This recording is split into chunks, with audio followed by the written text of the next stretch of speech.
Saudações, queridos alunos. Na aula de hoje, iremos abordar o processo de unificação da Itália e da Alemanha, aquilo que nós comumente chamamos de unificações tardias no século XIX. Esses dois importantes países, juntamente com outros, como a Grécia, como a Bélgica, enfim, são países que vão surgir ali no século XIX na esteira do que foi definido no Congresso de Viena. Vocês lembram que o Congresso de Viena frustrou as expectativas de muitos povos que estavam sob o domínio napoleônico e aguardavam ansiosamente que, após a derrota do mesmo, houvesse ali uma libertação desses povos na esteira daquilo que propagava a Revolução Francesa com seus ideais de liberdade, igualdade e fraternidade. Mas o que vai acontecer realmente ali no Congresso de Viena, onde esses países que agora ditavam as regras ali na Europa, Áustria, Rússia, Prússia, Inglaterra, o que esses países irão fazer é restabelecer ou tentar restabelecer o absolutismo, o antigo regime na Europa, o que causou aquelas ondas revolucionárias de 1820, 1830, 1848. Na esteira disso tudo também reforça-se o movimento operário, que nós vimos dentro de várias ideologias que politizavam a classe trabalhadora. O nacionalismo não ficou de fora disso. Quando o Congresso de Viena estabeleceu o chamado princípio do equilíbrio, ou seja, que as divisões, as conquistas de Napoleão fossem repartidas com essas grandes nações da Europa, no seio ali da intelectualidade europeia, entre determinados grupos, surge aquilo que a gente vai chamar de nacionalismo. Isso é muito importante porque o que nós vamos ter ali na Europa é uma quantidade enorme de povos que estão sob o domínio estrangeiro. Era preciso que esses povos pudessem se identificar como pertencentes a uma nação. Esse conceito, então, de nacionalismo, que liga as pessoas a essa ideia de que nós somos parte de um único povo que tem uma língua, uma cultura, uma história, uma religião em comum, vai ser bastante discutida e vai levantar os povos ali na Europa do século XIX. De maneira que eu trago aqui para vocês esses conceitos, por exemplo, de nação, que difere da questão simplesmente do território. Você tem um território que estabelece uma fronteira definida, não é? Que efetivamente estabelece uma moeda única, que uma constituição, impostos, um exército que garanta a ordem, enfim. Mas é preciso que também seja construído ali esse processo de união, de unificação dos povos, para que eles se sintam pertencentes a este Estado. Não é? Estado, portanto, um conceito muito mais palpável, muito mais físico, não é? Enquanto que nação parte dessa ideia de pertencimento. É possível que exista a nação sem o Estado, mas a partir do momento que existe o Estado, é preciso que se construa esse ideal de nação. Então, nós temos aqui esse conceito político, né, de nação, onde você tem essa ligação à ideia de unir um povo linguisticamente, culturalmente, para que esse povo possa se sentir ali pertencente a esse Estado. Esse contexto, né, da Europa é muito revolucionário. Então, esses ideais liberais, esses ideais socialistas e agora esses ideais nacionalistas tornam ali o século um século de bastante reivindicações e de muitas lutas, né? Então, era preciso desenvolver na população que vivia nesses territórios ocupados esse sentimento de pertencimento, né? Então, o nacionalismo em si é uma ideologia, não é, que vai construir nesses povos essa ideia de que estamos no mesmo barco, de que temos laços em comum, laços que nos unem. Ok? Esse nacionalismo, então, varrerá a Europa, levantando povos que estão sob o domínio estrangeiro, e esses povos, então, irão formar os seus próprios estados, né? Então, dentro desses princípios aí, se defendia no século XIX o que nós vamos chamar de princípio das nacionalidades. Tá? Esse princípio das nacionalidades é essa ideia de união de povos que pertencem ali a um mesmo sentimento, um sentimento linguístico, um sentimento histórico, um sentimento cultural único e que é preciso então que esses povos lutem contra a opressão estrangeira, porque assim como o liberalismo defendia a liberdade do indivíduo, era preciso agora defender esse princípio das nacionalidades, essa ideia de liberdade desses povos em relação ao domínio estrangeiro.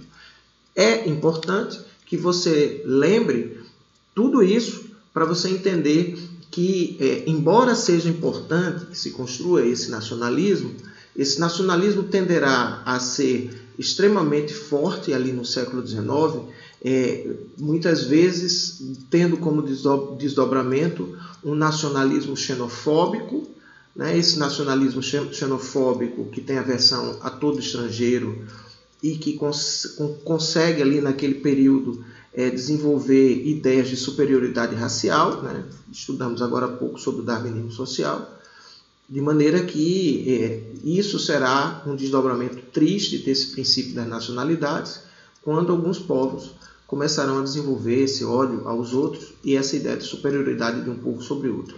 Isso está aí, né, na base, no cerne do que será o imperialismo e o que levará o mundo à Primeira Guerra Mundial. Aqui nós temos um mapa, né, da Europa aí nesse período. As fronteiras ainda de muitas nações, de muitos povos ainda não estavam definidas. E é importante então que você lembre que a partir do que ocorreu no Congresso de Viena, né, você vai tentar restabelecer aquilo que ocorrera antes da Revolução Francesa e do período napoleônico, que seria ali o antigo regime, que seria esse princípio aí da legitimidade. Além disso, essa ideia de equilíbrio, de repartir essas conquistas entre os povos grandes da Europa, né? Então, isso é uma coisa arbitrária, é uma coisa imposta, efetivamente, após a derrota de Napoleão em 1815, mas é óbvio que você terá uma reação a tudo isso, né? Que isso não será aceito. E aí, por isso que nós vimos todas essas ondas revolucionárias de 1820, 1830 e a Primavera dos Povos de 1848. Um caso emblemático aí, que nós estudamos por conta do desdobramento disso no panorama europeu, é a unificação da Itália, né? Nós estudamos ali a Itália. Quando estamos no primeiro ano, vemos, por exemplo, o Império Romano, né? A expansão romana pelo mundo antigo, né? Vemos que o Renascimento surgiu na Itália, mas estamos nos referindo à Península Itálica, né? Que ali, a partir do Congresso de Viena, claramente está dividida em um conjunto de estados independentes, né? E isso já vinha desde a Antiguidade, né? Estados com ducados, principados, reinos pequenos, com dialetos diferentes, né? Habitando ali a Península Itálica. Durante o Congresso de Viena, se determinou a Península Itálica como uma espécie de coxa de retalhos, onde você tem, não é, aqui uma região que vai se modernizar no século XIX a partir dos princípios liberais, né, dos ideais liberais, sobretudo econômicos, que é o reino da Itália mais dinâmico, mais moderno, este italiano, que é o reino do Piemonte e Sardenha, né, uma monarquia constitucional, com a presença de uma forte burguesia e também um processo vigoroso de industrialização, ali no norte da Itália. Tá? Essa região é a condutora do processo de unificação, que, aliás, coloque em mente, todas as unificações que nós iremos estudar acabam sendo conduzidas pelas regiões mais ricas, mais modernas, que estão pensando, obviamente, também em expandir os seus mercados consumidores. Ou seja, a existência de uma Itália unida, sob a liderança do Piemonte e Sardenha, industrializado, abriria portas de outras regiões mais pobres para que fornecessem matérias-primas e que consumissem produtos dali da região norte. No Nordeste, basicamente, você tem ali um domínio austríaco, né? A Áustria está presente fortemente ali na Península Itálica e em outras regiões da Europa. No centro da Itália, isso aqui é muito importante, você tem os estados papais ou pontificiais. Esses estados papais, controlados pela Igreja Católica, isso remonta lá à Idade Média. Tá? Então, o Papa é o chefe, né, político, além de religioso. Ele domina vastos territórios ali no centro da Península Itálica. Então, não deixa de ser um domínio estrangeiro. Além disso, no sul, você tem o Reino das Duas Sicílias, uma região muito pobre, controlada por um ramo da família Bourbon. E aqui você tem uma região de onde virão ali os imigrantes que trabalharão na lavoura cafeeira do Brasil, essa região mais pobre. Bom, ali no século XIX, então, na onda, né, desses movimentos nacionalistas, você tem vários movimentos que surgem na Europa, geralmente com o nome de jovem alguma coisa, jovem Itália, jovem Sérvia, né? Jovem aí indica esses ideais novos de nacionalismo, né? Muitas vezes, como eu disse agora há pouco, movimentos bastante radicais, tá? Bastante radicais, um nacionalismo bastante forte. E aí você tem esse grupo nacionalista na Itália, desejoso de uma unificação, mas sem uma linha de ação definida, ou seja, a divisão entre o querer e o não saber como fazer, né? Esse grupo, chamado de Carbonários, era formado por jovens que, não podendo inicialmente declarar isso abertamente, por exemplo, numa região dominada por estrangeiros, que, por exemplo, você não poderia dizer eu quero ser livre, vamos lutar pela nossa liberdade, porque é óbvio que haveria reações. Então, esses indivíduos se encontravam em cabanas de carvoeiros, né, os carbonários, e ali eles discutiam métodos, discutiam possibilidades de como conduzir esse processo de unificação da Itália. Uma coisa será necessária. A coisa que é necessário aí é estabelecer uma luta contra esses povos estrangeiros que estão ali ocupando o território italiano. Isso não será feito de maneira pacífica, obviamente, né? Bom, então você vê aí no mapa a Itália sendo totalmente repartida ali, ó, em vários ducados, em reinos, né, em principados, enfim, era uma coxa de retalhos, literalmente, né? Bom, dentro dessa perspectiva de pensamento nacionalista, nós vimos os carbonários não tinham ali uma linha concreta de ação, mas era um grupo nacionalista. Entre esses outros grupos nacionalistas, eu estou citando aqui 3 importantes lideranças do movimento nacionalista italiano, tá? E esses 3 indivíduos com 3 projetos distintos de formação de um Estado italiano. A primeira coisa seria expulsar os povos estrangeiros. Mas aí, pensando no futuro, uma vez livre, que tipo de governo a Itália teria? Uma república? Uma monarquia? Se uma república, de que tipo? Se uma monarquia, de que tipo? Ok? Então, os 3 principais nomes aí, o Giuseppe Mazzini, tá? O Giuseppe Mazzini é líder de um movimento chamado Jovem Itália, movimento nacionalista, e considerado radical, né, do ponto de vista dos mais tradicionalistas, né, porque defendia uma república liberal, ou seja, uma república controlada pela classe burguesa, com princípios liberais, tá? Esse Giuseppe Mazzini é líder desse movimento nacionalista. Ali no sul, um movimento bastante radical, aí mais radical do que o Jovem Itália, porque este se apresenta como popular, este se apresenta como democrático, conduzido por uma figura já mencionada pela gente na nossa aula de Guerra dos Farrapos, né, que é o Giuseppe Garibaldi.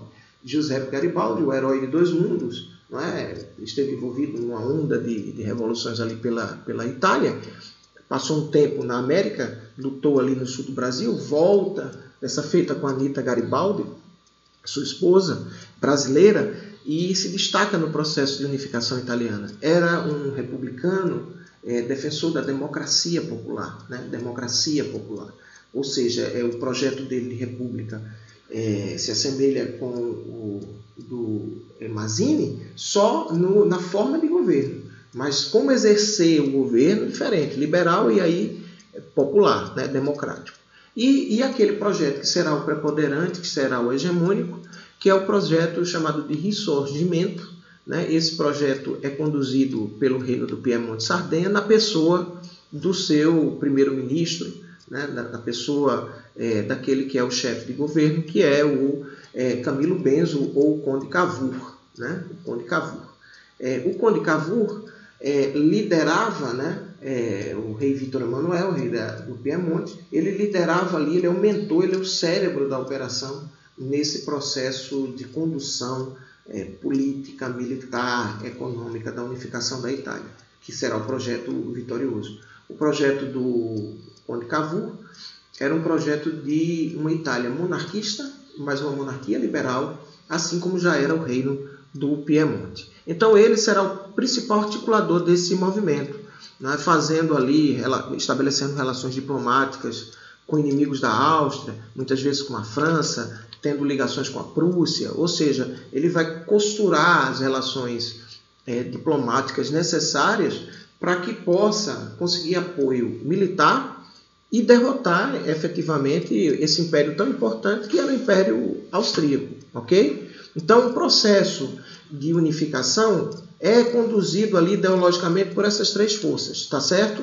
A partir de 1860, isso ganhou um ímpeto muito forte a partir de guerras, e aí você tem ali na região sul o Giuseppe Garibaldi conduzindo os chamados camisas vermelhas, né? E aí esses camisas vermelhas, nenhuma relação, tá, gente, com o socialismo, mas o ideal de revolucionário, a cor da revolução, né? O movimento popular. Então, no sul, o Garibaldi conduz um exército que luta pela libertação dessa região, né? O Reino das Duas Sicílias, essa região pobre e atrasada. Enquanto que no norte, costurando essas alianças militares ali, ora com a Prússia, ora com a França, principalmente com a França, o Camilo Cavour, né, o primeiro-ministro do Piemonte, consegue ir derrotando, né, o reino da Áustria, o Império Austríaco, importantíssimo ali, né? Então você tem ali uma espécie, né, de sanduíche, né? No norte vem o reino do Piemonte libertando essa região do domínio austríaco, no sul o Giuseppe Garibaldi vem ali libertando a Itália do reino das Duas Sicílias, ok? Bom, a partir daí você tem um único empecilho. A partir de 1866 aproximadamente, você já tem um reino italiano, mas que não tem a adesão dos Estados Papais no centro. O Papa não aceita, na época o Papa Pio IX não aceita entregar os Estados Papais para que se complete o processo de unificação da Itália. Dessa feita, depois de muitas tentativas diplomáticas e até militares, a partir de 1870, o Reino do Piemonte consegue invadir e anexar à força os Estados Papais, completando então a unificação da Itália. O Giuseppe Garibaldi entrega a sua região, a região conquistada por ele, e abre mão do seu projeto de uma república democrática em favor desse projeto monarquista liberal do Reino do Piemonte, ok? O que vai frustrá-lo, inclusive, posteriormente. Bom, uma vez que a Itália foi feita, ali em 1870, como ficou então a Itália? E quais as consequências dessa unificação? Primeiro, você tem uma monarquia, que é o rei Vítor Emanuel, que passa a ser o rei de toda a Itália, né? Você tem essa região norte, onde estava o Reino do Piemonte, que se consolida economicamente, como uma região mais dinâmica, né? Isso acaba agravando, né, a região sul. Ela não se insere economicamente apenas como fornecedora de mão de obra barata e de matéria-prima. Então essa região sul continua pobre, né? Continua pobre, e dela então essa onda migratória para a América ali no século XIX, também a criação, a existência da máfia também no século XIX, onde existe miséria, né? Na Itália, Cosa Nostra, Camorra, etc. Onde existe miséria, pobreza, efetivamente vai existir o crime, né?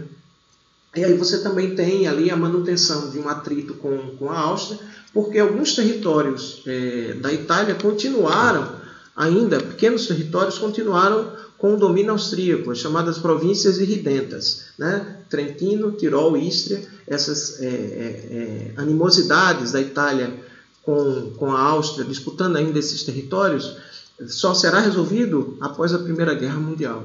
E a questão romana, que eu acho que é o mais importante aqui, a questão romana representa essa crise entre a Igreja Católica e o recém-criado Estado italiano, porque o Papa Pio IX não reconheceu a existência da Itália, sentindo-se prisioneiro dentro do Vaticano, dentro da própria Igreja. Então, durante mais de 50 anos, você tem os papas se considerando prisioneiros na Itália, não reconhecendo a existência oficial do Estado italiano.